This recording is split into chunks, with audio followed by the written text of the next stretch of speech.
Jadi perlu kita sampaikan yang pertama adalah bahwa MOU penempatan dan perlindungan pekerja migran Indonesia sektor domestik ke Malaysia ini sudah ditandatangani pada tanggal 1 April tahun 2022 oleh kedua menteri dan disaksikan oleh kedua kepala pemerintahan. Nah, hari ini perlu kita pahami bahwa dicantumkan untuk mekanisme penempatan, perekrutan maupun pemberangkatannya PMI itu dilakukan melalui one channel system. Tidak ada kanal lainnya yang sudah disepakati. Nah, ternyata selepas ditandatanganinya terdapat ada kanal lain yang masih dilakukan oleh pemerintah Malaysia. Dalam hal ini adalah mekanisme konversi visa kerja dari visa turis menjadi visa kerja yang salah satunya adalah melalui sistem Made Online atau Made Online System. Hal ini kita temukan bahwa dengan mekanisme pemberian konversi visa kerja ini, bahwa semua PMI atau seseorang yang bekerja ke Malaysia ini tidak melalui tahapan-tahapan prosedur yang sesuai dengan Undang-Undang 18 tahun 2017. Sehingga akibatnya adalah PMI kita akan rentan untuk tereksploitasi. Kami perwakilan tidak tahu di mana keberadaannya. Kami tidak tahu siapa majikannya atau pemberi kerjanya. Dan kami tidak tahu bagaimana hak dan kewajibannya. Itu sebagaimana yang diatur dalam pasal 3 dan appendix C MOU penempatan dan yang sudah disepakati oleh kedua negara tersebut. Gitu Bu Anega. Baik, apakah penyelewengan akibat konversi tersebut sudah terlihat dari bukti-bukti yang jelas adanya banyak kasus terkait hal ini? Sudah tampak Bu Anega. Sekarang akibat kita tidak tahu, tidak ada terdata PMI-PMI yang bekerja di sini, sekarang kita banyak menerima PMI itu mengadu tidak digaji, diperlakukan tidak semena-mena. Mereka tidak boleh memegang akses komunikasi. Dokumen mereka dipegang oleh majikan. Ini yang menjadi kendala. Kenapa pemerintah Indonesia begitu concern supaya MOU ini supaya bisa diimplementasikan dengan one channel system melalui satu kanal yang sudah disepakati. Begitu Bu Anega. Berapa banyak kasus yang muncul karena masalah ini? Ya, beberapa kasus kita terima dan mungkin kemarin juga kita setiap hari kita terima ada yang ternyata selama 2 bulan mereka tidak diberikan gaji, ada yang mereka 2 minggu mereka dokumen ditahan dan lain sebagainya. Yang tentunya ini menjadi perhatian serius buat kita agar pemerintah Malaysia itu mempunyai itikat baik untuk melaksanakan komitmen yang sudah disepakati oleh kedua negara melalui MOU ini. Begitu Bu Andika. Baik, kita akan beralih ke Ibu Anis. Ibu Anis, seperti apa tanggapan Migrant Care? Apakah mendukung keputusan pemerintah Indonesia dalam hal ini? Ya, Migrant Care sendiri sejak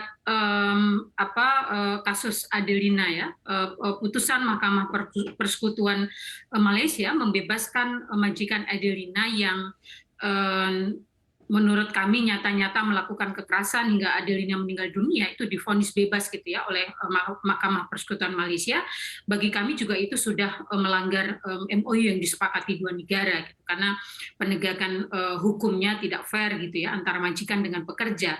Di sisi yang lain banyak temuan di lapangan bahwa Malaysia kekeh menggunakan mekanisme SMO ya, sistem Made Online gitu, yang itu merupakan celah terjadinya praktek-praktek perdagangan manusia gitu ya, trafficking atau unprocedural migrant workers, yang itu memposisikan pekerja migran perempuan kita di sektor domestik itu rentan menjadi korban gitu.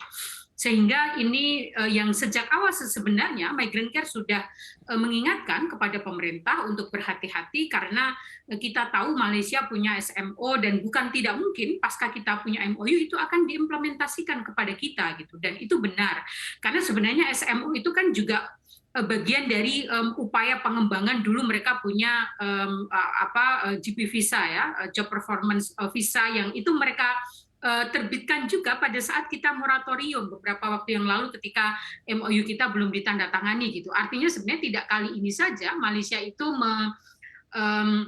melanggar, tidak patuh gitu ya, dan menurut saya nakal, mencurangi kita gitu ya di balik meja kesepakatan gitu. Jadi menurut saya penting, dan saya kira kita mendukung bagaimana pemerintah Indonesia mengambil sikap yang tegas untuk pending implementasi MOU dengan untuk sementara tidak menempatkan ke Malaysia gitu ya, dengan sikap-sikap Malaysia, apalagi juga melihat kasus yang kemarin ya, bagaimana pelanggaran HAM di detensi juga luar biasa, dan itu juga terjadi sudah puluhan tahun gitu.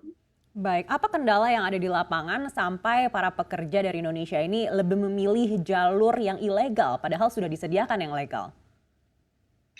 Ada banyak faktor yang mempengaruhi kenapa pekerja migran itu kenapa pekerja migran kita terjebak pada sindikat migrasi unprocedural atau trafficking.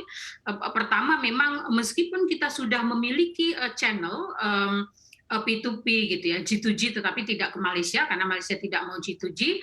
Kemudian juga ada mekanisme G2P gitu ya, tetapi bahwa mekanisme-mekanisme itu belum sepenuhnya menjamin gitu ya, memberikan akses yang mudah bagi pekerja migran, sehingga kadang-kadang mereka daripada ini juga birokrasinya panjang, kemudian berbiaya dan tidak ada jaminan begitu ya, sehingga memilih jalur lain, atau banyak juga di antara mereka yang memang terjebak gitu, karena tidak tahu gitu ya, ternyata yang merekrut mereka di lapangan adalah calo gitu ya, adalah bahkan ada direct hiring dari Malaysia gitu, yang itu iming-imingnya luar biasa gitu ya, sehingga teman-teman di komunitas yang pengetahuannya terbatas tentang perkembangan MOU itu terjebak sindikat ini gitu. Tetapi di sisi yang lain bahwa Malaysia itu kan menurut saya menggunakan standar ganda gitu.